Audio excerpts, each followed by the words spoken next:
आकाशवाणी औरंगाबाद. वैभवी जोशी ठळक बातम्या देत आहे. तिसरा राष्ट्रीय हातमाग दिन आज देशभरात साजरा केला जात आहे.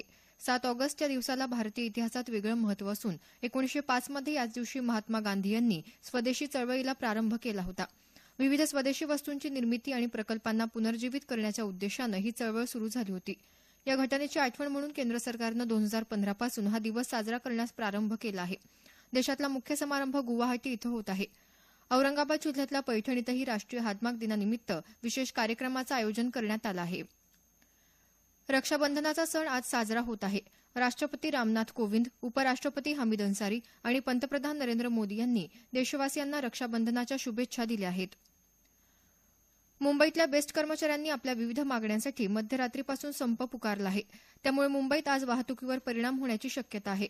बेस्ट कर्मचाऱ्यांना वेळेवर वेतन मिळावं यासह इतर मागण्यांसाठी हा संप पुकारण्यात येत आहे.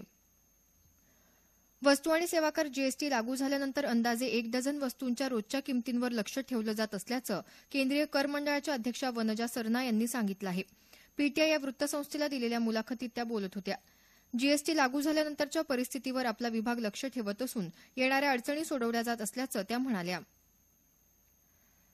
शेतकऱ्यांनी उत्पादित माल थेट बाजारपेठेत न पाठवता त्याचं मूल्यवर्धन करून निर्यातीसाठी प्रयत्न करावे, तसंच परदेशातली गरज लक्षात घेऊन मालाचं उत्पादन करावं असं आवाहन सहकार आणि पणन मंत्री सुभाष देशमुख यांनी केलं आहे.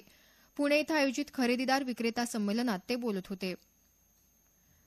संक्षिप्त बातमीपत्र संपलं. आमचं यानंतरचं बातमीपत्र दुपारी 1 वाजता.